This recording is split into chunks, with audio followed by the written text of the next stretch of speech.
Level 4, Key Stage 3 exam questions. This is session 3. Multiples. Now multiples are your tables. For example, the multiples of 4 would be the numbers in your 4 times table. So we need to know that the word multiples means your tables. For the numbers in the table here, write a multiple of a number between 95 and 140. So in our 30 times table we need to write down a number in here that's between 95 and 140. So we can actually write down our 30 times table. The examiner's not going to mind us doing that, so all I'm doing is writing down the 3 times table with 0 at the end. It doesn't matter if you write it down or do it in your head, as long as you end up with the number that is a multiple of 30, because it's in the 30 times table between there. Let's try it with 45. 2 45s are 90. Now if we add another 45 on, then we get the number that is in the 45 times table, so it's a multiply of 45. What about 29 times table? Right, well, I'm going to write 29 underneath there and add it on. Then I'm going to write 29 underneath there and add it on. Write 29 underneath there and add it on, because I'm not very good at my 29 times table. And it's perfectly okay to do all this sort of stuff on your exam paper. No problem with that at all.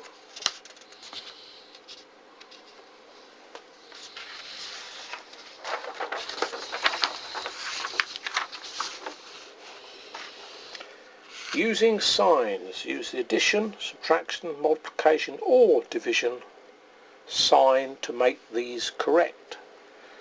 So 6 add 4 is 10 and 4 add 6 is 10, so that's okay. Now if I add these two together I'll get 8. How can I get 8 over here? I know, I'll subtract those two. So 5 add 3 is 8, 10 take away 2 is 8, so that's okay. If I add these two together I'll get 12. I can't see how I can get 12 over there. If I subtract these two I'll get 6. Aha! If I multiply those two I'll get 6 as well, so that's alright. Add these I'll get 5. 15 divided by 3 is 5. If I add those I'll get 5, if I divide those I'll get 5. Add 5 and 5 I'll get 10. Can't see how I'm going to get 10 there. Multiply these I'll get 25. Subtract these I'll get 0. Subtract those I'll get 0. Just a bit of a puzzle, no problem.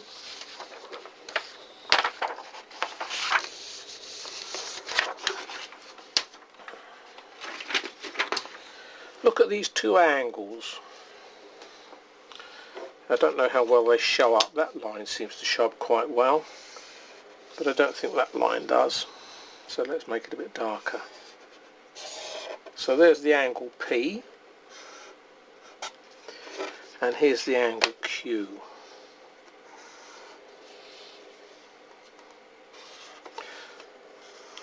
Okay, so it says look at these two angles.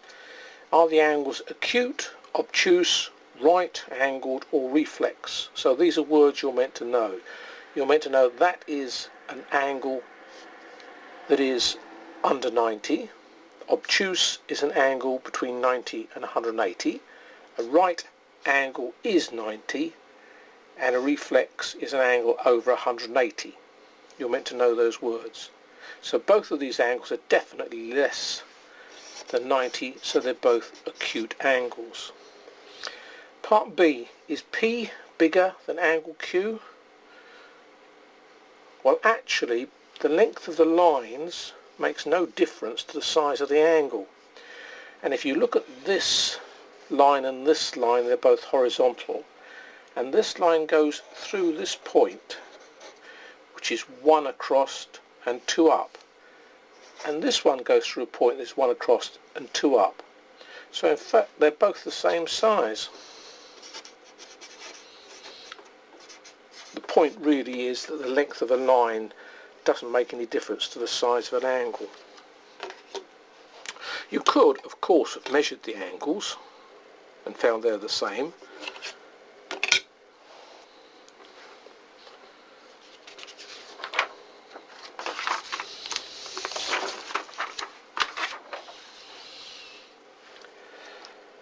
There are 4 different ways to put 8 students into equal sized groups. And it actually shows you the 4 different ways. 8 students is 1 group of 8. 8 students is 2 groups of 4. 8 students is 4 groups of 2. 8 students is 1 group of 1. So the examiner's actually telling you all about it there, no question whatsoever, yet.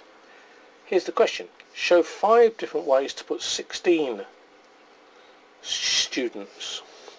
So we could have 1 group, I'll just put GR if that's okay, of 16, 2 groups of 8, 4 groups of 4, 8 groups of 2, and 16 groups of 1. 5 ways of doing it.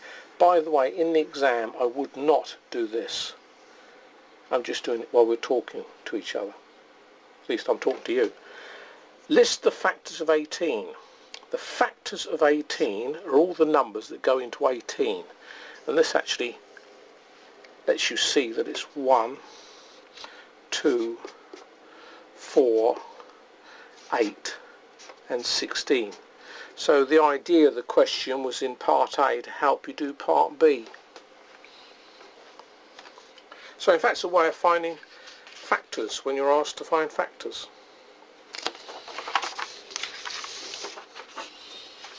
Making rules. I can think of 3 different rules to change 4 into 12. 3 different rules to change 4 into 12. Complete the sentences to show what these rules could be. First rule. If I start with 4 and I add 8, I'll get 12. So the first rule is add 8. Second rule, if I start with 4 and I multiply by 3, I'll get 12. Third rule, if I multiply by 2, 2 fours are 8, and then add 4, I'll end up with 12. So 3 rules of how to change the number 4 into the number 12. There are other possibilities, by the way, but those are the most straightforward, I think. A new rule changes 12 to 4 and it changes 18 to 16. So although there are loads of rules to change 12 to 4 and loads of rules to change 18 to 6, there may only be one rule that does both. And I think it's this.